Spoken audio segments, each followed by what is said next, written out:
Welcome to the Living Artist Podcast. I'm your host, Preston M. Smith.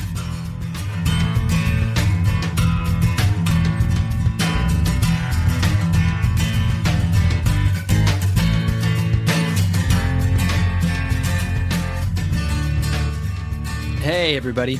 Welcome to the Living Artist Podcast. I'm Preston M. Smith, at PMS Artwork everywhere on internet land and socials. I want to thank you for landing on this podcast. Whether you're a professional artist, just getting started in the art world, a collector of art, or just consider yourself a creative person, this podcast has something for you. I like to think of it as a fun way to rant and talk to other creative people about living the life of an artist, surviving and getting ahead in the art world, and enjoying your life. But most importantly, not waiting until you're dead to make it happen. All right, let's get started.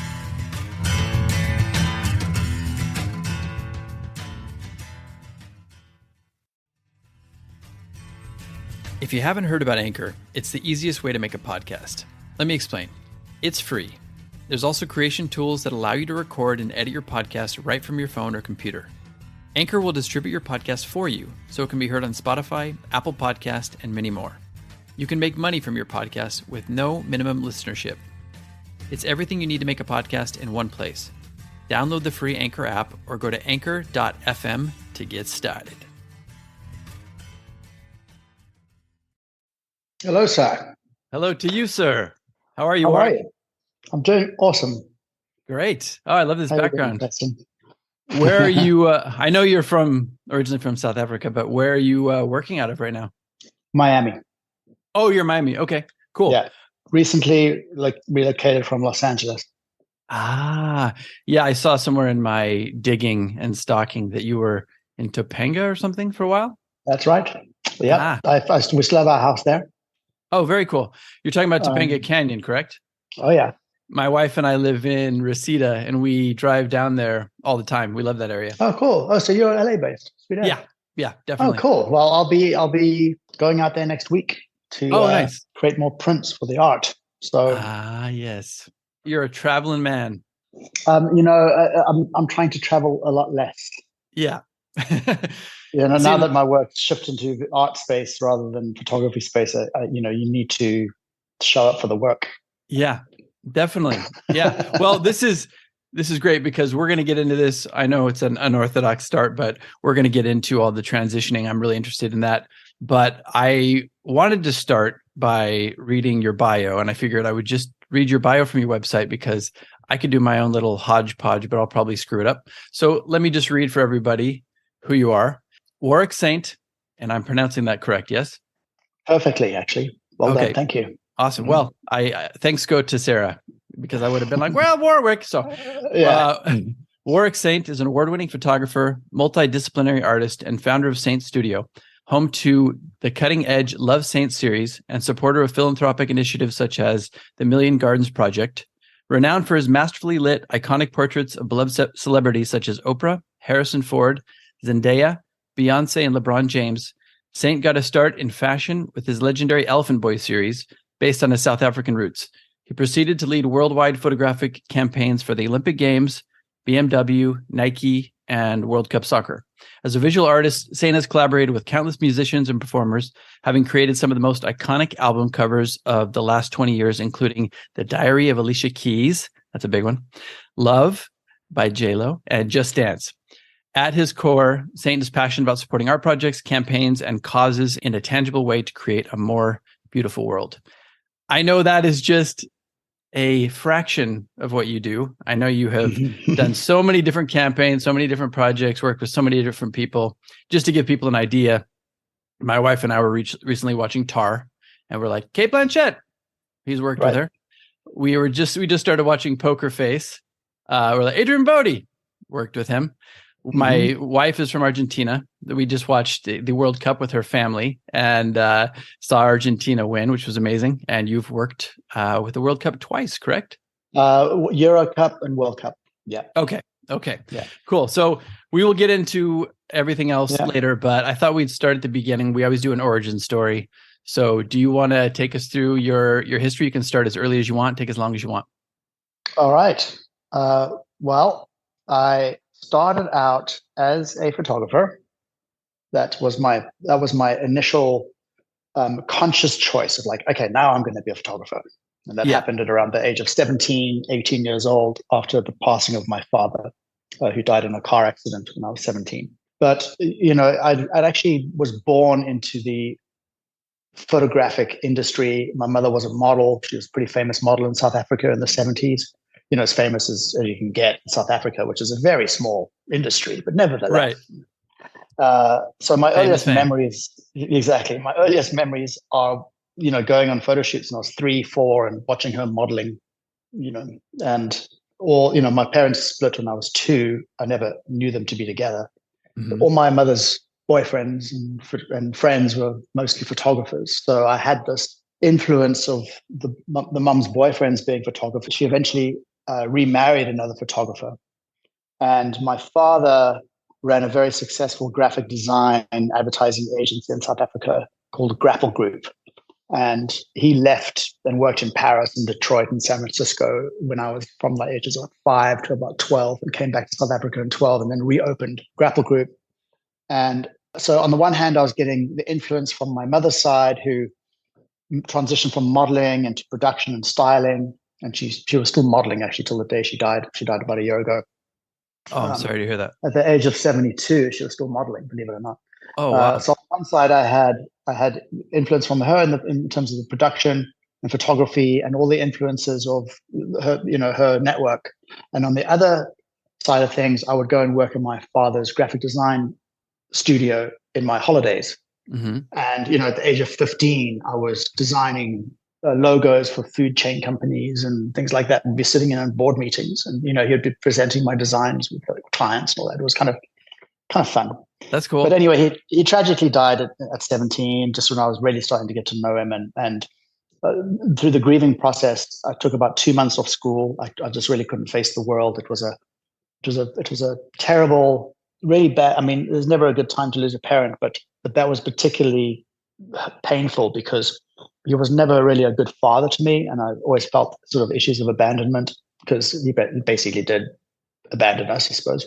And it was just getting to the point where I was starting to get to know him again. Man. And then boom, just gone. So to work through the grief. It's hard to get closure with that too, Yeah. Yeah. And also what was interesting about that is, I'll just touch on this briefly, is that it was difficult for me there wasn't really anything tangible to grieve necessarily, because there wasn't that missing chair at the dining room table every night, or right. My immediate life was exactly the same, but nothing had changed. I just all of a sudden didn't have a dad, Right. So it was difficult to wrap my head around that. And part of the process, I think, of grieving was I sort of locked myself in my bedroom for 2 months and just painted every day. So it was kind of this cathartic therapy. And then when I came out of that and I finished school, and then I went on to study philosophy and art history at university, I was very aware of, I didn't really want to be seen by following in my father's footsteps. He had sort of left a legacy behind. And I kind of was more influenced by photography. And when I, after he died, I went to Mauritius for 3 weeks to be on a photo shoot with my mother, who was doing a big shoot for all these resorts, these incredible resorts around Mauritius. So I was having such a great time. And that's when I started assisting. And I was like, this is cool. I want to do this. It's travel. It's blah, blah, blah. And I don't want to be seen following in my dad's footsteps. So I'm going to throw myself into become a photographer. That's it. And I built myself a darkroom, and I studied art history and philosophy, and I was shooting and printing every night and just doing it. And then, when I finished university, I was like, that's it. I'm going to London. I'm going to start my photographic career. I'm going to be an assistant. And I packed my bags and off I went. So there we go. Wow. That's how it started. There you go. I love it. Well, there's so many transitions. Well, first of all, selfishly, I have to ask, I know you're doing some mixed media work now with your series, Love Saints, but painting is such a cathartic expression. I'm a painter, obviously. Yes. Did you continue the painting while you were doing photography at all? Yeah, I would say no, I didn't. I mean, it was interesting because I was studying guitar quite intensely. Mm-hmm. I was painting a fair amount. And then when I made the decision to kind of go into photography, it was just like everything I just dropped everything. Yeah. Like it was my sole focus. Yes. And I think, there's a pros and there's cons to that kind of thing, right? It's like, obviously the pro was I became really good really quick, and the ambition drove me to, world-renowned success relatively quickly. But, the con of it is that I think it's important to keep playing in different aspects of creativity. I really do. I think it's important to do, and I know you experiment that a little bit in that, sort of keep things broad, because now I'm like trying to learn guitar again, like 50. I'm just like, I read that. Yeah. If I had kept going, I'd be like a great guitarist now. And if I kept painting, maybe it would have even been better in terms of my artistic expression as photography. So I think, it's a double-edged sword, right? And but maybe you would have taken away from some of your photographic work as well. You never know. You never know. And what I would have to say is, by what trajectory am I comparing this to? Yes. Like, in other words, what's the perfect life out there that doesn't exist that I'm trying to compare exactly my life to? It's ridiculous, right? So everything that has happened to get me to this point, I am super grateful for, because I am happy, and I feel very expressed, and you just got to be grateful for all of it, It's amazing. And to see that you're now reconnecting with your musical background a little bit with guitar. I've lost touch with that. I used to play guitar a lot. I was in a punk ska band for a while, but I have my guitar sitting right here, but I never touch it. And to see that you're now painting again, that's wonderful. And you're working with your wife and collaborator, Ariel, right? Yeah, yep. I do. I mean, so basically, I picked up the paintbrush again in end of 2018. And we can talk about that transition, because I think that might be interesting to some of your listeners. But just to kind of clarify, the Love Saints is a collaboration that I do with my wife. It's kind of like it's a product of our two artistic abilities coming together. Yes. She's an incredible poet and songwriter and a great creative director. And it all began in 2013 when I met her. I was just very, very inspired by her, because I was totally in love. Yeah. And we were traveling around, and I had my camera, and I'm just like, I just want to shoot you. And she became my muse. There you go. But everywhere we went to Botswana and New Zealand and Hawaii. And I was just like, take your clothes off, let's shoot you in the landscape. Let's shoot you over here, like shoot you over there. And throughout that process, a few of our friends approached us and like, would you mind shooting us together? Would you mind, and that's how the Love Saints started, is that we would photograph our friends that were couples. And then, that work became multimedia painting. So we have it in some private collections. I can't say who, because it's very private work. Yes. But we've done some very large, very majestic pieces based in photography and then embellished in paint. So that's called the Love Saints. And it's kind of like representing their unique love and the essence of their relationship, and then creating this beautiful North Star to their relationship to reflect back to them the highest resonance of why they're together. Yes. As a reminder, when you're right in the midst of like a knockdown, drag out fight, you can look at it and go, yes. Exactly. No, but we all need symbols. We do. Oh, yeah. And I was going to ask about the Love Saint series later, but we might as well jump into it now. On your website, if people want to check it out, do you want to tell people your website really quick? You can check out warwicksaint.com. That's my artist site. And there will be a link to Love Saints on that site. So yes, warwicksaint.com, WARWICK. Yes, and there's a section about the Love Saint series, and it's really cool. And there's a little bit of like, if you put your cursor over the piece, you can slide on some of them to see the original photograph and then see the transition into the mixed media painting, which I thought was really cool. And one of my follow-up questions with that is, are you doing commissions with that? Are you open to having people like a couple come up to you and say, hey, we love this series, we'd love to be a part of it? The Love Saints is only commissions. Only commissions. Okay. Only commissions. Yeah, because it doesn't, it really is the real thing. It's not, we're not conjuring up or hiring people. It's a couple that, we've had a couple of commissions as wedding gifts, where, it's a high price item, but, a community of people pull together and like pull stuff together for a wedding gift.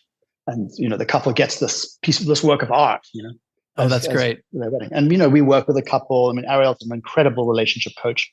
And, we do a consultation with a couple, and we say like, how did you first meet? We get them all like really into their relationship. Like if you think about your relationship, what colors are, come forth to you? Like, Yes. is there any symbols? Is there any poetry that you love? Is there any, this is kind of like, it's interesting because so many artists do their work and they're like, okay, we'll take it or leave it. And very much of my personal work as Saint the artist, as Warwick Saint the artist, is that. But I love exploring this too because it's like art in service of love. Yeah, and you can feel it when really you're looking at the pieces too. Yeah.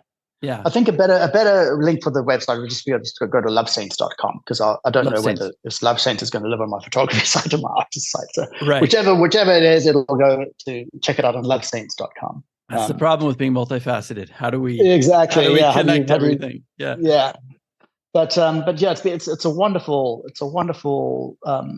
thing to do. It really gives a lot of joy. It's very sacred. It's very sacred work because you are putting so much reverence and respect into people's authentic connection. Yes. And the photo shoot, there's a photo shoot does happen, although sometimes we are looking at maybe doing it if people want to use some of their own photos, but we prefer to do the photo shoot.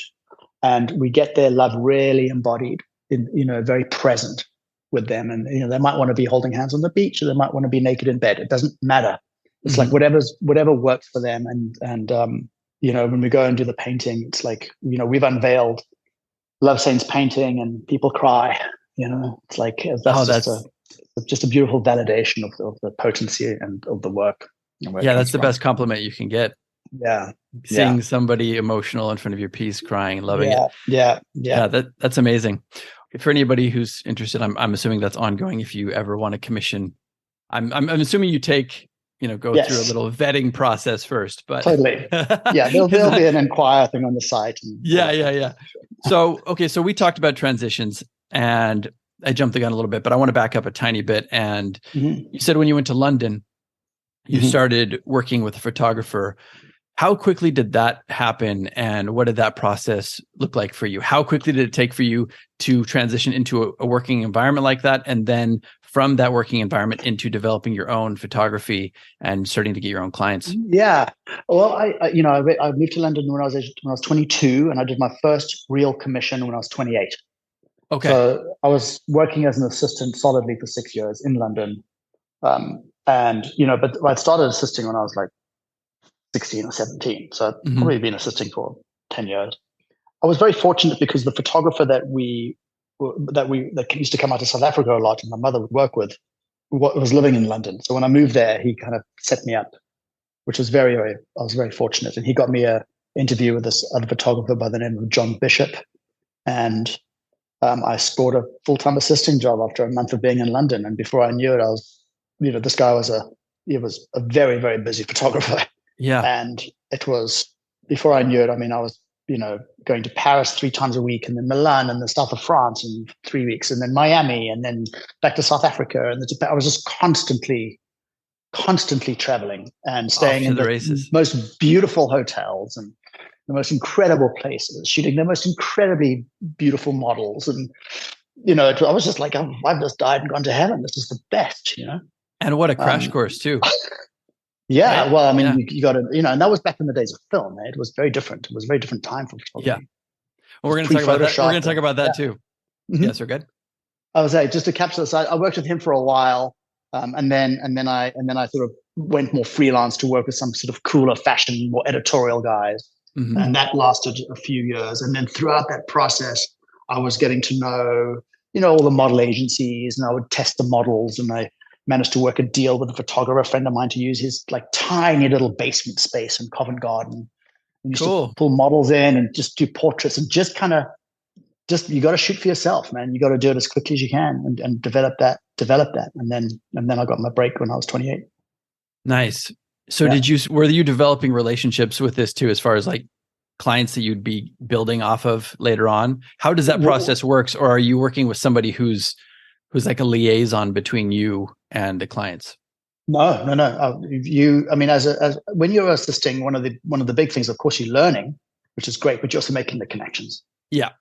So that's important. And a lot of the time you're making like you'd be working with a photographer, so you'd be the photographer's assistant, But then the makeup artist would come and they would have an assistant, and the stylist would be there and they would have an assistant. Of course, all their assistants band together and be like, hey, like, let's do a shoot, let's organize this, let's do something. And everybody shows up, and we would shoot in my living room or my little apartment, or we would shoot in this little basement place. And that's how you start, that's how you get going. It's like, especially in photography or fashion photography, because it's very much based on teamwork. Definitely. You need teams. That's awesome. That sounds like a really fun time for you. What about the transition? Did you transition? I know you went back to South Africa and did some shoots. Was this during this process, or afterwards you went back and started doing like the Elephant Boy series and that famous shot with the model and the cheetah running past, which is amazing. Was this after this or during? It was the Elephant Boy was my big break. I conjured that up. Like I was so keen to get going. At 28 years old, boom. I was like, okay, I'm ready now. I'm never taking another assistant job ever again. That's it. Yep. And I was fortunate because my mother was producing in South Africa, and she had just done a big TV commercial with this big, huge elephant called Abu in Botswana, massive African elephant. And through those connections, met this other lady who had an elephant park about 6 hours drive from Cape Town. Became friends and was like, oh, would you be up for a photo shoot? So we had this ability to do this photo shoot with African elephants. Now was the question of how we're going to pull the money together, how we're going to get out to South Africa, how we're going to get a model out there, how we're going to do this. And the way we did it was quite practical, actually, is we went to all the weekly newspaper magazines in London, the Guardian, the Evening Standard, the Sunday Telegraph, the Sunday Times magazine. And all these magazines would have to have a fashion spread in them. So I could imagine the fashion editors were like, oh my God, we've got to think of 52 ideas a year and commission 52. And we went there and we'd met these fashion editors from being an assistant, got a meeting and was like, hey, here's some ideas. We can do a shoot for you in South Africa for the same budget as you would do a shoot in London. What do you say? And we managed to pull together some budget. Nice. And I borrowed the money of my grandparents because they don't pay you straight away. And with that, managed to score the commission from Dutch magazine to commission us to shoot with the elephants. And then we went down to South Africa and we did it all at once. So it's a bit of a leap of faith. You have to. Yep. I mean, I know. What else are you going to do? It's like you have to break out your comfort zone, and you have to take chances, and you have to just, and you have to have a vision. Yes. It's like, because there is the other side of that where you spend the money, you borrow the money, you do the shoot, it's okay. And nothing comes of it, right? Right. But luckily, you were talented. You had a good team working with you, and it led to further gigs, which is great. Yeah. So face your fears, and you will reach your destiny. Definitely.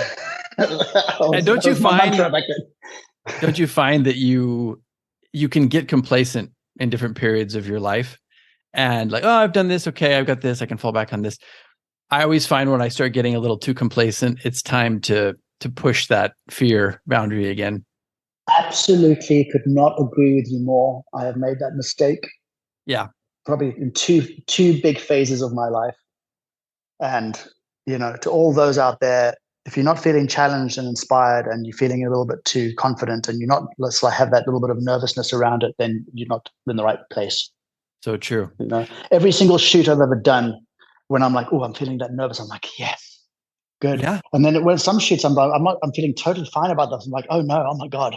Like I'm nervous about not feeling nervous, because this is like I should be having that little bit of tension, that creative tension. I've got to feel that creative tension, right? I completely agree. That's and then it's resolving that creative tension, which is just like, and then you got to build that creative tension again. Like that's the inner workings of an artist. Yeah. And you're rising to the occasion when you have those nerves a bit. I mean, I get that when I do podcasts, even like my solo podcast or podcast interviews. If I don't have those butterflies a little bit, I'm like, something's wrong here. Yeah. Well, I want to talk. We're going to talk about transitions more a little bit, but I also am very interested in. You said something that reminded me of something I saw David Bowie say in an interview one time. He's one of my gods. But me too. Oh, really? 100%. Did you ever get to work with Bowie? Only with Iman. I photographed Iman a couple of times, and I met Bowie once at a cocktail party, but I never photographed him. I Oh would have, I man, mean, man, I would have loved to, but yeah, what an incredible artist. amazing. Like amazing. Like just, I went to his show at the Brooklyn Museum. Yeah, I think it was traveling around, and I cried. I just was crying at how prolific and how dedicated he was till the day he died. I know. Talk about Yeah. going out as an artist too. I mean, he was just Wow. constantly reinventing himself, pushing the envelope. He was always ahead of his time. I mean, he was a true artist from the get-go to the very end. But this is about you. But I will but Okay. but you know, you were saying something that reminded me a little bit of a Bowie quote, and I'm going to transition that into something when you were doing the Chinese Olympic weightlifters. Because I found with me, and I'm sure it's probably similar with you, because I've done over 1,000 paintings at this time. And I used to find a lot of my inspiration everywhere, but I find now you can kind of dip back into old pieces and go, oh, this was interesting. I can explore this more. And when I heard you talking about the Olympic weightlifting and the chalk, you know, when they were, you know, clapping their hands and the chalk would rise up, and then you would take that element and apply it to one of your model shoots. I think that's very interesting. And I was wondering if you wanted to talk about that a little bit and like recycling ideas. Yeah. Well, okay. So I've got a fair amount to say about this, and it's kind of interesting. Yeah. Firstly, if you are like, when you are a photographer, you know, it is, I believe it, look, photography is very artistic, but I believe it's kind of more of craft than it is artist, because a lot of the time you're shooting for a particular purpose, like you're doing an editorial for a magazine and there's fashion clothes, or you're doing an advertising campaign, or, you know, there's not just, you're not doing it just for yourself, right? So, you know, there's deadlines, and sometimes you are doing 2-3 shoots a week. And when you show up, you have to have your ideas down. So you can't wait for inspiration to hit you. Yes. Right? You got to go and make sure you find it. So it's a mindset. Definitely. And you know, you got to keep looking. So I would say it's definitely a mindset. Like you can find inspiration everywhere if you have the right mindset. Yes. So that was something that I got trained with just out of necessity in the photographic industry. And then another thing that, you know, like you would, as a photographer, you would kind of look at, but this is back in the days in the late 90s and early 2000s where like magazines were the shit, right? I mean, magazines were hit. You know, all the latest things. When a magazine came out, you'd be like, oh my God, who shot what? Yes. And you would look, and if you were to reference and get inspired by what's in the magazines, you're already 6 months too late. Definitely. Oh, it's like fashion. So yeah. So in other words, you have to look elsewhere for references. And I always liked the idea of looking at my own work to reference my own work, because it reinforces the uniqueness and the individuality of what you're doing. Yes. And so a lot of the time I would go back and look at old Polaroids and be like, oh, wow, that's kind of cool. I never really explored that idea. Let's like build that out. Or this is weird. I looked at a Polaroid and this Polaroid was a mistake. I was testing something out of my stylus as a lighting test, and I hit the button and the flash didn't fire. And then I was like, okay, and the flash fired. And I ended up with this double exposure. One that didn't, it was an outdoor shot in the garden, in this garden in Cape Town. And one of the exposures the flash didn't expose. And the other exposure, the flash did expose. So I got this interesting kind of like double image Polaroid that, you know, that kind of like, they had this like light on it. It was really cool. And I just kept the Polaroid.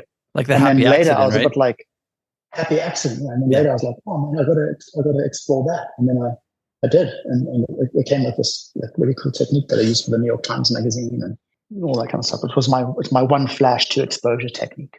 I call it the OFT technique. That's so amazing. So yes, looking at your own work and seeing where there's like little moments or little exit points that you can like go deeper, I think certainly has worked for me and continues to work for me. I couldn't agree more. And I feel like some people talk about being bored or waiting for the muse to strike. It's there. It's everywhere. It's in the details. I find little pieces in paintings where I'm like, I can just explore that and do a whole series based off of this. Totally. Yeah. And I think that's a really important lesson for any young artists listening. Let's talk a little bit about some of your, so you've done musicians, you've done the beauty industry, yep.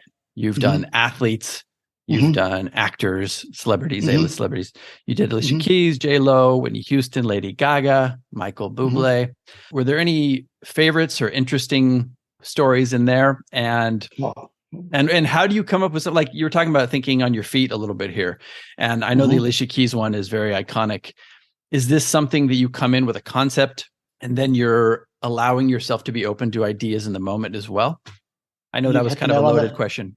Yeah, well, you hit the nail on the head. Yes, you do come in with a concept, and you do allow yourself you do have to leave space for the magic to emerge, right? Yes, for sure. Because if you're that locked in on the concept, in fact, Alicia Keys is the perfect example, because I photographed Alicia Keys for the first time for Rolling Stone magazine, and I had a concept that I wanted her, I wanted a slightly wide angle shot, and I wanted her arm to be super strong, and I wanted to be looking over her shoulder and create the super iconic. I had this idea, and I was like directing her like a statue, and I got the shot. I was super happy with it, but her experience wasn't the best. So when it came, because she didn't feel like she could just kind of move around and do what she wants to do, right? I mean, you got to have that. And then one of the creative directors by the name of Ali Trish, who was working for J Records at the time, I think she was one of the big creative directors there, wanted me to shoot her album cover.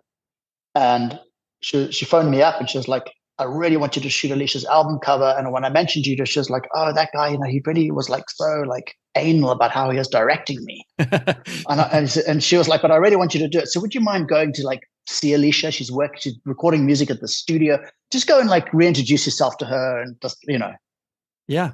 And of course I did. And I was like, I totally get it. Like, of course, the next shoot will just be a lot more loose, I promise, and then I sort of charmed her and we did the shoot. And, so we did go into the concept. We did want to get an old piano that we could, move around and turn on the side. And there's one shot that's taken from a Man Ray inspiration where you have the, I don't know what you call them at the beginning of a musical thing. There's kind of like squirrely lines that at the beginning of a musical score. Oh yes, I should know this. My best friend's anyway, but yeah. So we did one shot of that on her back, which was just, So we do come in with the concepts, but you do have to allow the magic, because at the end of the day, when you're on a photo shoot, there's energy in the room. There's other people's energies. There's other people's creativities. And you don't know, you have to expect the unexpected and be ready to ride that wave, because that's how you get great shots. Yeah. And if you're too rigid, maybe you're losing out on some other great idea that's going to come up. Yeah. Did the famous shot of her, like the split screen with the keys to the side, was that something that you came in with or something that evolved in the moment? It was pretty, I think that's what we actually planned on that, because I definitely wanted to shoot the piano, and I definitely didn't want to shoot her playing the piano. So I was working with a fantastic set designer by the name of Marla Weinhoff, who was just brilliant. I mean, she came from working with Richard Avedon and people like that, and she got this really cool grand piano. And I was like, how can we turn it on its side? Can we do stuff? And then, through studying image making and stuff, there's one thing that's really interesting about creating something that's iconic. And I've actually used this a fair amount of times. Obviously, it doesn't work for everything, but when you want to create an iconic image, one great sort of compositional technique is you put your subject partially behind something, so that there is a barrier between the viewer and the subject. So in other words, they're not so available to the audience, right? But you can still see them, and there's that little bit, and that sort of creates this sort of aspirational feel to it. And I thought the piano on the side was a perfect thing to do it with, because she's embedded in her music. She's embedded in the keys of the piano, and her name is Alicia Keys. And, she's just coming halfway out. So like very symbolic. See only half of her, and I think that's what really makes that album cover so epic. Yes. And also what you're talking about, there's a little bit of mystery and a bit of a voyeuristic quality to it as well. Totally. It reminded me of one of your other photographs that I saw. I think it was a friend of yours, a musician, and you took a photo of him playing, but but the woman in front of him was taking up most of it, and he was kind of in the background, almost not in focus, which I thought was amazing. Totally. I love that. Yeah, totally. Yeah. So you have a voyeuristic quality with that as well. Since we're talking about this a little bit, I'm interested in some of these techniques that you use, and you've got a really cool breakdown of some of these techniques. I was wondering if you wanted to talk about any of these or all of them if you want. I know you're inspired by Edgerton. I think it's Harold. Harold Edgerton. Edgerton, sorry. Yeah. And you can correct me if I'm wrong on this too. It's stroboscopic flash. Is that correct? Yeah, I mean, there's many ways you can call it, but I would say there's a kinetic sort of silhouette stroboscopic flash as a way of capturing movement, which which I've used a fair amount in my career. Mm-hmm. So you want me to tell you a little bit about it? A little bit, or you can talk about OFTE, or your there's like a Saint SDF technique. There's a bunch of stuff. I was taking notes on all these because I don't know a lot about photography, but I know there are people who are listening who do. Nike approached me to shoot the Euro Cup, and it was 53 of their top footballers. Everybody from Ronaldo through to, this was like the Brazilian team that won in 2004 or something, 6 or whatever it was. And so they were like, look, we want movement. We want I think they saw an image I did for Dazed and Confused magazine, which is where I first did this like focus stroboscopic. So, I've always loved in photography to push the boundaries of what the camera can do, right? I've always been super interested in using the camera as a tool to show us something that we wouldn't have access to with our vision. It's another visionary tool. It can compress time, it can span time, all this kind of stuff. And, I was influenced by the thing of Harold Edgerton, because I think the book is actually called Photographing Time. It's like high-speed bullets going through apples and things like that. Oh, yes. And, so there's a lot of work where there's like the stroboscopic stuff where you see like a golfer golf swing and you kind of see the whole motion in strobe. But it's difficult to do that when you're doing fashion and a model, because you kind of want to see the clothes and you kind of want to see the model's face and her expression. Yes. So I was like, well, how are you going to, I really want to incorporate this technique, but I can't have, 26 images of the model's face superimposed over each other. It's just going to look grotesque. Mm-hmm. So I was able to sort of get these strobe flashes and just focuses on like one part of the body. So just her hands moving, or just, and this is the technique I used for Diesel, the Millennial campaign, and shortly after Costume National. And then Nike approached me and they were like, look, we want to do these footballers. We wanted a lot of energy. We want to feel a movement. We want to feel it all, but it's really important. It's got to be done against a white background.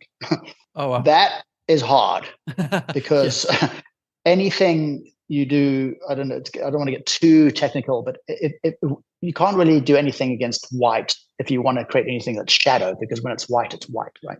Right. So I did these tests of these techniques where I figured it out, where essentially I would strobe just the background. Mm-hmm. So let's say we have a picture of Thierry Henry and he's jumping up and kicking a soccer ball. So when he's doing that, I might be exposing it for 1/4 of a second or 1/3 of a second. So in 1/3 of a second, the foot actually moves a fair amount of the way, or maybe even less than 1/3 of a second. And in that 1/3 of a second, the background would be flashed maybe 4 times. Mm-hmm. And in the middle of that, I would flash the subject once. And if you can think about it, every time, if you have, and there's no light on the subject other than just this one flash that flashes once. So every time the background flashes, it creates a silhouette. Mm-hmm. But then the foot moves a little bit more, and then it's another silhouette. And then the foot moves, and then it's another silhouette. And then all of a sudden, the flash hits the foot, which exposes the foot. And then the foot moves, and then it's another silhouette.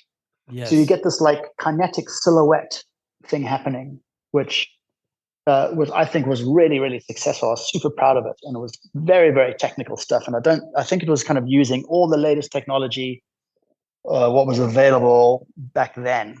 So, these kinds of things I'm really proud of, because it really pushed the limits of photography and lighting and all that kind of stuff back in those days. Also for sports, you're really capturing the action in a very artistic way as well. You're almost capturing the movement in a still photograph, which is amazing. Yeah. And then do you want to talk about artificial versus natural light? Yeah, look, all I would have to say around that is that, in the 90s and early 2000s, flash on location was a pretty big thing. Mm-hmm. Because of the equipment. You could then take a battery operated flash and kind of, bring studio lighting on location, which is how I did Elephant Boy and how I came up with the OFTI technique for the New York Times and all that. So, at the end of the day, man, it's light for a photographer is like paint for an artist. Yeah. For sure. You can do all sorts of things with it, and it's just a beautiful exploration every time you do it. And I think when you know the language of light, then you can rise above that to create anything you want, pretty much. Yeah. Well, okay. So talking about transitions, we're going to transition into. Well, I'll get your opinion on this. How do you feel about AI generated art and the effects it's going to have on photography? Is it something that you are going to be using? Is it something that you're nervous about? Is it a combination of the two? I have a friend who's kind of a famous photographer, and he's using it. He's starting to work with it because he wants to know the medium, but he also is like apologizing for using it. So, so how do you feel about it? I think it's coming. I think it's here. I think there's absolutely not much we can do about it. I think the only thing we can actually do is to learn more about it so that we can use it to our advantage. Yes. I think at the end of the day, everything gets disrupted. I think it's going to be a huge disruptor. And, again, it's about mindset. Like in something like this, how do you look at this in a way that presents itself as an opportunity? Mm-hmm. So I do think it's going to have a huge impact, especially on digital artists. Yes. That's why I am leaning into analog. I'm leaning in big time because I think what this is going to do, it's going to make the human touch and the authentic, real human element even more valuable and more revered. Completely It agree. really is. So, it's like an opportunity for us to get more human. Yeah. With each other. And I think in a way, if I just sort of think about this even on a sort of a deeper level, is, technology has dehumanized us in a lot of ways, through Instagram and retouching and Photoshop and this and that. But now with AI, now there's actually like a real split. It's like 100%. Okay, yeah. And so at least you know where you are, right? Yeah. Yeah. So I think it's generally, I'm going to make it a good thing for me. That's all I got to say. I'm going to figure it out. It's funny because, I know it's amazing. I know the technology is amazing, but for me as an artist, the moment I find out that it's AI generated, I'm like, well, and even sometimes, I mean, some people say that they can tell there is not that human touch. I mean, part of what we love about art is it's created by a human being. It's infused with emotion, and even the story of that artist that went into it, or the photographer, like yourself, what made you who you are? People get attached to that, and that's just gone with AI art. Now, using it as a tool is interesting. I was listening to Tim Ferriss talking to Rick Rubin, and he was saying it's interesting because it's really also shaking up the musical world, because you can have me, I could sing, and then you could turn it into Billie Eilish, and you would not be able to tell, which is crazy. Right. But he said it's interesting to have it on in the background. Like he would play it on a loop in the background and just find little interesting concepts that come out of that, something that catches his ear, maybe find one or two ideas a day, and then use that as a tool to move forward. I thought that was interesting. And not just going, well, screw this. we're not going to look at this. I don't think that's fared very well for the people who have denied what's coming down the pipeline. Yeah, I just don't fight it. Get to know it. I would say learn a bit. Learn how you can use it, or use it as an inspiration to get more human, to get more real. That's the thing about photography. Somebody showed me some AI stuff the other day, and it's like portraits of this tribe in Papua New Guinea, and I was like, geez, these are awesome. And I was like, everything's AI, and I was like, you got to be kidding. Yeah, there's just no way. And they're like, yep. I'm like, oh my god. And they can do it in the style of, you can go, oh, I need this in the style of Warwick Saint, and then it'll recreate it. But I heard that there is how there's like a no call list. You can take your number off of a robocall list. I guess they are going to be starting to do that. Like if you want to have your name off of the AI generated list, you can do that. So because I think there's going to be a lot of lawsuits that come out of that down the road. Yeah. Look, it's a very, very powerful tool, and it's up to us how we want to use it. Or abuse it. And it's going to be a lot of abuse, I'm sure. Yeah, definitely. Speaking of embracing technology, I know you have worked with some NFT artists. Is that interesting at all? Do you want to talk about that, or would you like to move on to something else? We can move on. I mean, it's a NFT is in a bit of a winter space right now. All I can say is I am actually doing a fair amount of work, but it's more in the build phase and just sort of figuring out how to come out of this time. I think NFTs are definitely something that's going to be here to stay. There's a lot that's going to be happening in the future, and I think this shakedown was really healthy. Yeah. As all new technologies, everybody gets on board, and there's this hype, and then this shakedown. And I think a lot of dead wood needed to be burnt. Yep. But I think the utility of NFTs is definitely something that's going to be around in the future. And there's a lot of movement that's happening under the covers right now. that will obviously emerge when the market starts coming back. And that's all I have to say. Yeah, fair enough. Would you like to talk about your Million Gardens project? There's a philanthropic project that I am involved in. It's called Big Green, and it's spearheaded by Kimball Musk, who he basically is trying to address food illiteracy in the country. And it's just an incredible cause because it teaches kids how to grow food. Yeah. Super simple, super basic, first principles. And all the data has been done. And, essentially what they do is they go into inner city schools and they put an outdoor learning garden right in the middle of the playground under shade structures. So it's a great place to teach. And the kids, they dig in the soil. And a lot of these kids, they've never seen like a thing of lettuce. It's like, they get their food from like 7-Eleven or whatever. It's really sad, I know. And this is addressing that problem. Yeah. So this is addressing that problem. It's kind of like exposing them to the true nature of magic. They put a seed in the ground. They learn how to nurture something, take care of something, and out comes a carrot. And then they can eat the carrot. It gives them nutrition. So you really can't argue with it. And it's an incredible organization.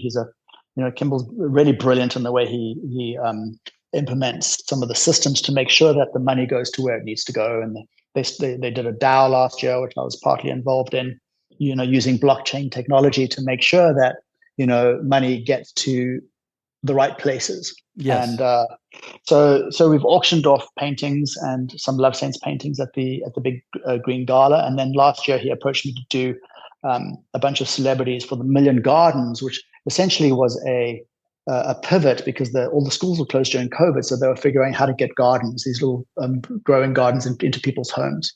And so I shot Harrison Ford for it and Salma Hayek and I can't even.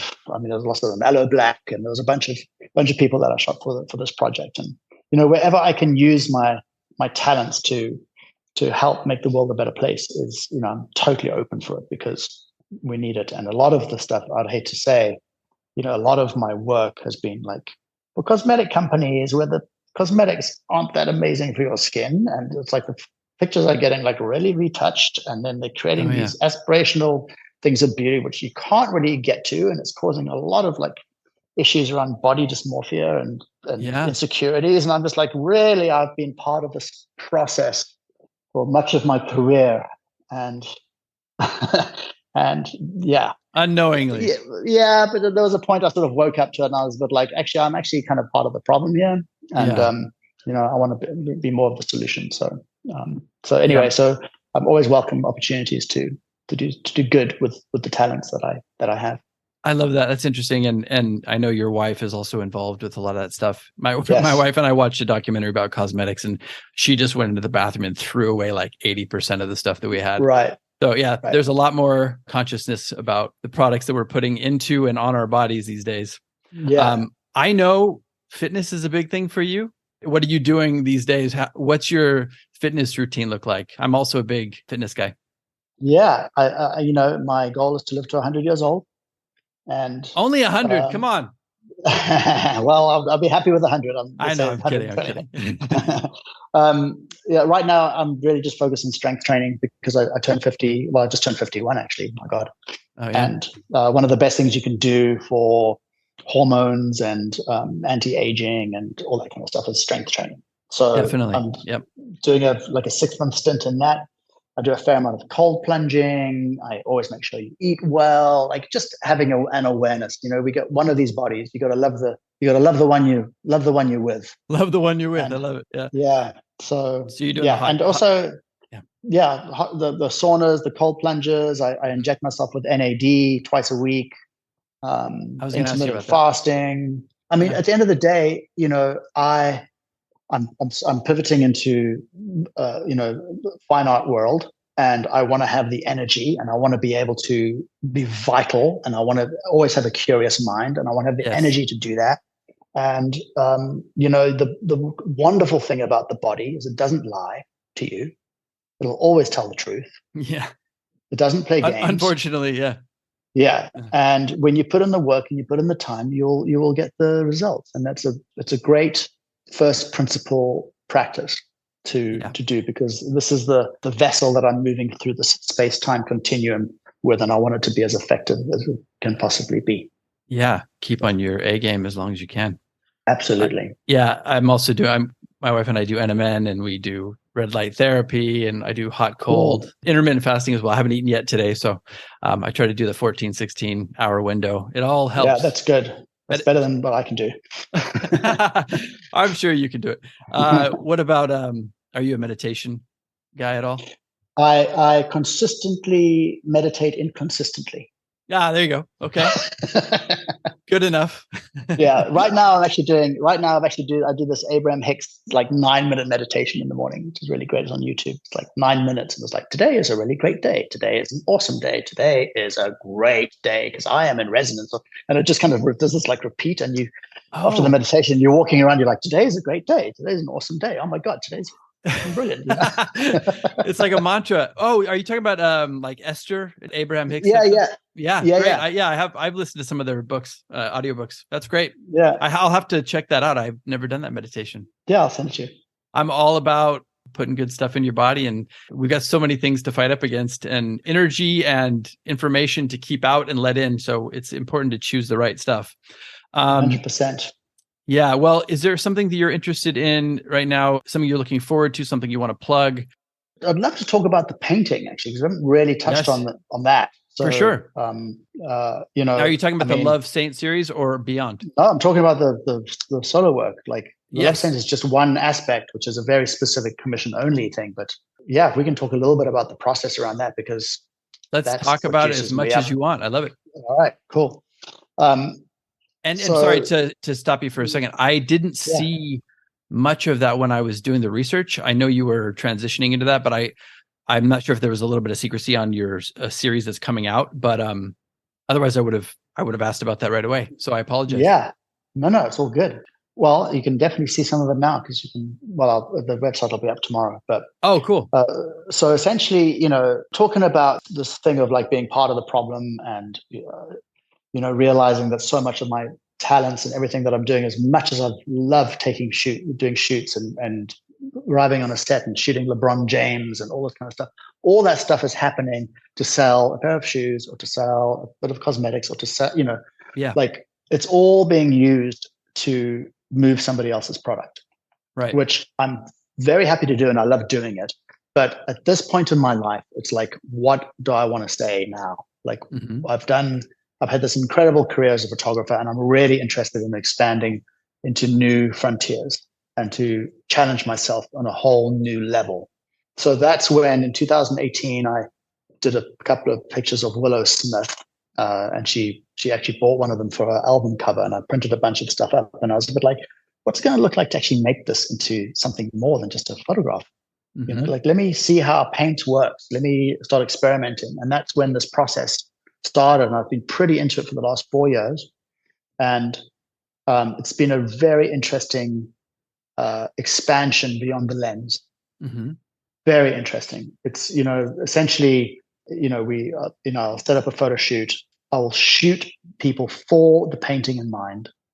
So there's this relationship that happens on set where, photography is very meticulous. It's a very meticulous craft. How the body's positioned, how, if you want to create a really beautiful picture, everything has to be on point. But now I'm kind of shooting for paintings in mind. So I can be a little looser. The angles can be a little bit more extreme. And the lighting gets dialed in more on a painting level. Like I'm lighting it like a painting. So I'm sort of using light to capture a paint. And I create these sort of what I call them lumiscapes. It's like, these figures, I'll layer them in Photoshop and create these big canvases of these figures.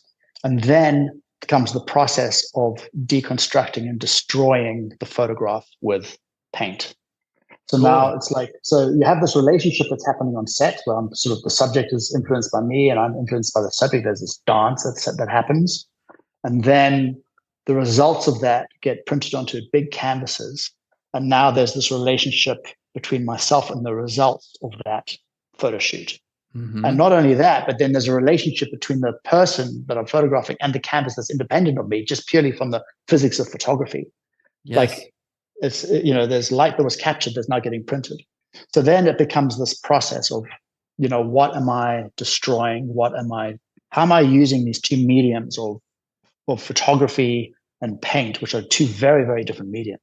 And how do we resolve the tension that's get created when you put those two mediums on the same surface? It's pretty intense. I love it. It's been pretty awesome. And it's like, you kind of relight the photograph with glazing, you decide to destroy stuff, through the process of destruction, this emergent new kind of defiguration starts evolving and developing in front of your eyes. And then, some of the work I'm really, really proud of. Like, it really looks really good. And you can see it on warwicksaint.com. You're saying starting tomorrow, you're going to release more of the series? Oh, yeah. Okay, cool. Well, great timing then. We're going to be putting this up on Tuesday. So if you're listening to this, it will already be up. So check it out. But I love also that it's almost like you're going from an external medium and taking it more internal, like what's going on inside of you. Instead of projecting it out, you're now taking it inside and then chewing it out and putting it back out. Totally. I mean, how do you create something that's like leaning into the analog, leaning into using my mastery as a photographer and pushing it further. Like, it's just, you want to be on your edge. You want to be surfing the edge of your creativity. Don't take things for granted. When you're on top of your game, change your game.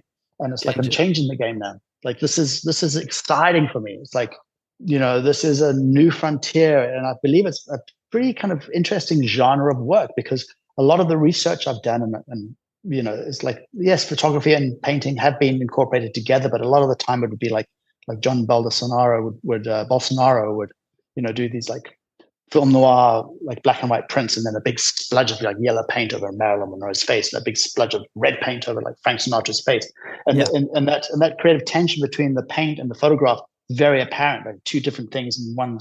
But this is more sort of integrated. It's more how to use the paint to, like this process of defiguration, and where other forms start emerging, and this other like meaning starts emerging through the process, which is really fascinating to me. It's a really, really interesting thing. And what I love about it is that it's, when I'm in front of the canvas and I'm looking at a result of a photo shoot, that you're not constrained by the dance of the relationship that you have in front of your subject. It's now you in front of the canvas. Mm-hmm. So you can do whatever the hell you want, really, which is kind of cool. It's freeing too, I'm assuming. It's very freeing, and it's very immediate. Yep. And it's very kinetic, and it's very physical. And that's beautiful. Like there's a beauty in the brush being loaded up with paint and the brush making contact with the canvas. And that motion is then recorded. It's also very symbolic. You're almost taking an old medium that you worked with and destroying it, or it's like metamorphosis almost. You're coming out of your cocoon. Absolutely. Now in a different way. I love that. That's really cool. Yeah. Just challenging all the techniques of photography, challenging all of that, and doing it with the paintbrush and paint in hand, and just being like, okay, let's not get precious about this. And a little bit of a nod to your 17-year-old self as well. Absolutely.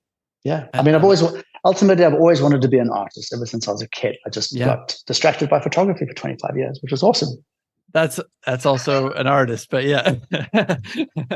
I hear what you're saying. Oh man, this is very exciting. Are you going to be unleashing this online only for the time being, or are you going to be having a show? Is this something you can talk about? I'm definitely going to be doing a show. I'm working on it now. The plan is to have it end of 2023. I'm going to be going up to our place in Montana for the summer, just to kind of just go deep into the work. So whereabouts in Montana? I used to do basketball camp in Montana. Oh, cool. Yeah, northwest, kind of close to the border of Idaho. Yeah. Yep. Yeah, I love that place. It's beautiful. Awesome. So anyway, the canvases are big. They're 60 by 90. Some of them are triptychs, like 6 feet high by about 11, 12 feet long, wide, shall I say? Nice. And it's exciting, man. I am very, very excited, and I wake up with a beginner's mind every day, and I have the same feeling as I had when I was starting out in photography. Now as a fine artist, it's like I love hearing that. Yep. We were talking about complacency earlier, and I'm not saying you were getting complacent, but that, man, when you have that spark again, yeah, I love it. There was a period I did get complacent. Yeah, there was definitely a period I did, and the work showed for it. I'm going to be vulnerable. It's like I was just, after a few years, I looked back at my photography and I was like, what the fuck was that? You're probably getting caught up in the wheel a little bit. You must have had some sort of fatigue as well. Yeah, a little bit. And what's interesting is everyone wants to see super creative work, and they're like, "Oh my god, this guy's great." They go, "Okay, now can you shoot this against a white background?" Oh God, yeah, this is amazing. We're gonna pay you, change it. Exactly, and we're gonna pay you a fuck ton of money for it. And I'm like, "Great, the money, yay!" And then you end up doing that for 5 years, and then you look at your portfolio, and it's just a bunch of pictures against a white background. Yeah. So always keep your personal stuff going, man. Always keep your personal work going. Never lose that, because that's important. That's got to add to the tension as well in these pieces. It's got to be just like an unleashing of some pent up creative aggression, Yeah. And energy. Yeah. Maybe not aggression, but energy. It's all about energy. Energy. Yeah, for sure. Yeah, I wouldn't say aggression. It's definitely energy. It's dynamic and it's energetic. I've always been that. I mean, I'm very much an energy guy. Yeah. I studied Chinese Kung Fu for many years when I was 13 to 22. And when I'm on the shoot, it's all about energy. I'm very physical. There's a lot of movement and vibe. And the same with the painting. Like I step in, I make the mark. I step back, I step in, make the mark. The music's going. It's all happening. It's fun. You got to keep it fun and up and fresh. I always tell people, I know when a painting's working when I'm like dancing in the studio. I'll be just 100%, man. Oh, I love it. Yeah, I love it. Well, now I'm really excited to see this. I feel like we should have made this whole show about this, but this is great. A little teaser for people to maybe we'll come back. Maybe I'll come back and we can talk about it. To the photo show for sure. And please let me know if you do a show somewhere where I can see this. Oh, absolutely will. Yeah. So everybody check that out. Give them your site one more time where they can see this. warwicksaint.com, WarwickSaint.com. Check it out. And then you can find you on Instagram as well. At Warwick Saint. Warwick Saint. You will not be disappointed. All of your work, I'm loving. Everything that I've delved into, I've really loved. So I'm going to end with a few personal questions. I always ask everybody this. I'll probably leave it to about 2. Do you have time for 2 more questions? I do. Okay. I'm here. You're very present right now. Yeah. Okay, good. Well, we can talk about energy more because I'm all about that as well. Even you were talking about the Abraham meditation. Yeah. That's all energy too, man. Dude, bring on the energy conversations, because as an artist, the quantum field and the energy of paint and the energy of photography and light and photons, I mean, it's all energy, and we have these incredible tools to capture it and show it and reconfigure it, and that's what it's all about. And not only that, but the emotional energy which gets transported through a painting or a work of art. I mean, that is what it's all about, man. It's like when somebody feels something when they look at it, they're feeling the energy, the transmission of energy. You're absolutely right. It's deep. Yeah. I don't know if you know anything about my work. I don't expect you to, but I did do. Awesome. Oh, okay. I did do. Thank you. I did some pop surrealism from figurative stuff for the first half of my career. I did 14, 15 years of this. And when I transitioned into abstract, some people who recognized my work as figurative were like, "What are you doing?" And for me, it was just an explosion, just like what you're talking about. And I talked to people about it's really just infusing emotion onto canvas, like everything that's on there. It's not just color and texture and composition. Yep. It is, but it's also whatever I was feeling in the moment, stuff that I'm bringing back from past, childhood. It's all swirling up and mixing on in those paint and going on the canvas. So I love to hear you talk about that. Yeah. That's great art. It's when you transcend all the elements. Yeah. Right? It's what makes a great photograph. You transcend all the great lighting and the great techniques and the great this and the great that. And ultimately you want someone to feel something. There's that intangible. Yes. You can't, I don't know why it goes back to the AI too. I think there's this intangible human element to it when art is done well. Yes. And how do you keep yourself, if we're talking about energy, how do you keep yourself not just positive, but moving forward in a passionate way today with all the noise? There's definitely been some heavy energy in the past few years. I felt it. I know everybody's felt it. How do you keep yourself moving forward right now? Don't look at the news. Really trying to avoid the news. Yeah, right. Don't have a TV in the house. Oh, yeah. I would say, try not to have a TV in the house. Like we have a projector, so if we want to watch something, it's an active thing. There's no actual TV like getting piped in. We kind of watch a movie or something. It's a mindset, man. It's like you just gotta, it's like that. What's the serenity prayer? Give me the humility to know what I can't change, and the strength to know what I can, and the wisdom to know the difference. To know the something like difference. that. Yeah, exactly. Yeah. Yep. And Yep. that's very much alive in me. It's like a lot of the stuff I can't control, and what I can control is what's immediate around me, Mm-hmm. and the relationships with my son, with my family, what I'm doing out there in the world, how you move around the world, having compassion and love and kindness. I was very fortunate enough last year to go and visit the Dalai Lama, and I was managed to photograph him, Oh, which is wow. awesome. That's And amazing. love and kindness, man. Love and It's kindness. simple stuff, Peace and you love, know. bro. Yeah. Peace and love, bro. Yeah, I'm an Eckhart Tolle guy. I love Eckhart Tolle, and he was yeah. somebody who was really instrumental in me kind of transitioning out of being an angry young artist who was drinking too much into kind of reconnecting with myself and becoming a more conscious person. I don't know if you have listened to Eckhart Oh, of Tolle ever. course. Yeah, Yeah, yeah, absolutely. Yeah, yeah. I've done it all. He's I've done it all. Like the quantum. I've done the Hoffman process and oh yeah.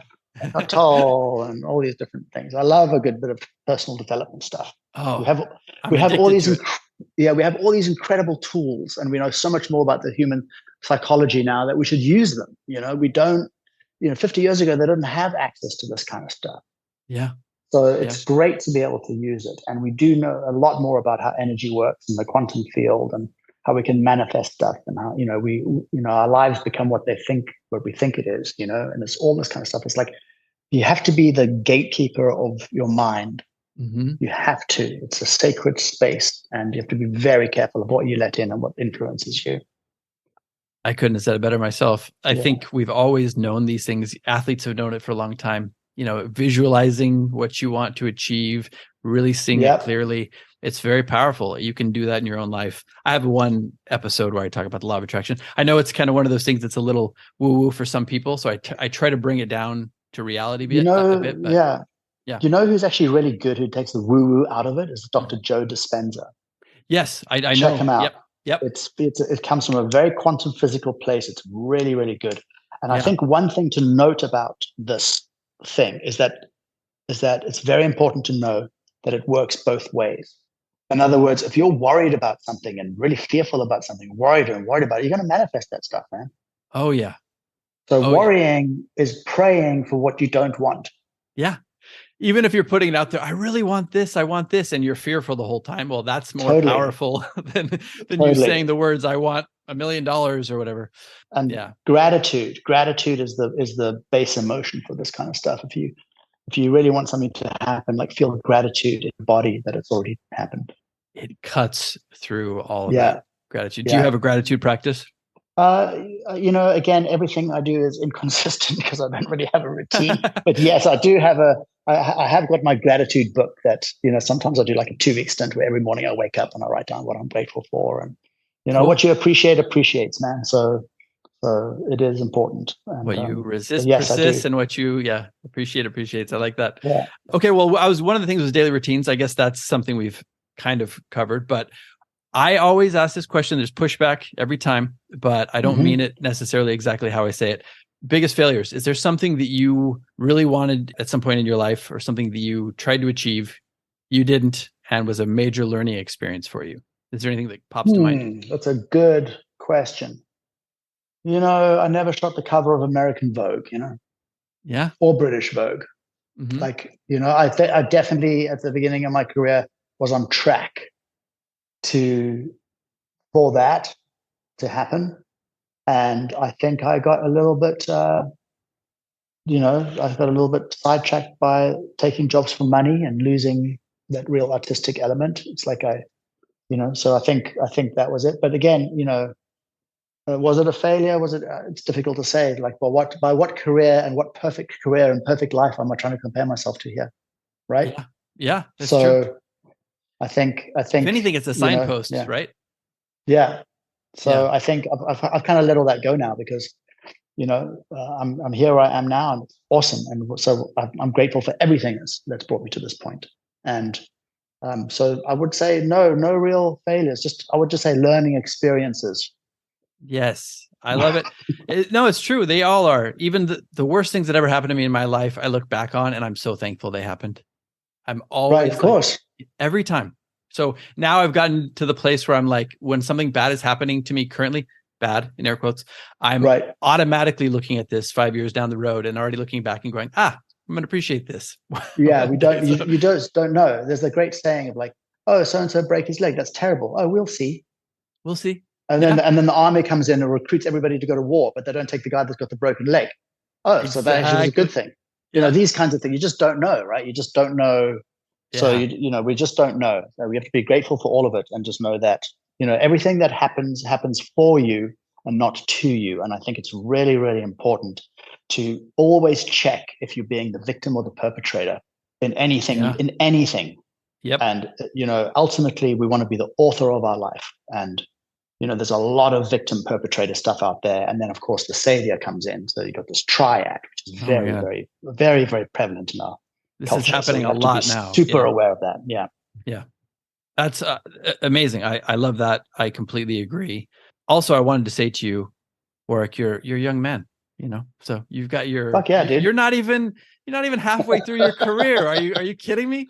That's one of the beauties about being an artist, right? No, I know. I didn't say I was 50. It's like, I'm 50 years young, dude. That's right. No, I'm very young, and I have very much a beginner's mind, and I want to keep that, and I want to keep learning and keep curious and keep all these characteristics, because that's really, really important. It's like, what are your values, and live them, and curiosity is one of them. Keep curious, man. And that's also one of the biggest anti-aging secrets out there, right? Staying curious, keeping that energy going. Well, we'll end with one last question. And this is advice to young Warwick. Any age. It doesn't have to be photography or art or painting advice. It could be life lessons, life advice. Yeah, don't look at others for approval. Don't seek approval from others. Mm-hmm. You've got everything. You got everything what it takes, and just sit still, be calm, and drop into that intrinsic knowing that is there. You just got to quieten everything around it so you can hear that soft voice and go with that. I love it. You're talking to a people pleaser. Yeah. What's that say again? So that's the advice to my young self. That's advice to anybody listening. So hopefully everybody has not tuned out, because that's very important. Well, I want to thank you for coming on the podcast. It was really cool talking to you. I love your work. I'm excited to see this new painting series. I was already loving the Love Saint series, and I really am excited to see this new drop you got going tomorrow. Totally, man. I'm excited too. Thank you. I really appreciate it, Preston. It was really, really cool to talk to you. Awesome. Well, we'll catch up next time. All right. Cheers, man. Thank you. Have a good one. Bye. This has been the Living Artist Podcast. Thank you so much for listening. I just want you to know that I appreciate you being here, and I'm grateful to be in your ears. Your art and creative life on this planet is meaningful, so thank you for sharing it with me. If you like this podcast, whatever platform you're listening to it on, please subscribe and share it with your friends. You can also leave me a positive review to show your support. This helps me to reach more people with the algorithmic magic and keep the show going strong. If you want to see more of what I do and check out the art that I create, you can visit my website at www.pmsartwork.com or follow me on social media everywhere at PMS Artwork. That's it for now. See you back here next time.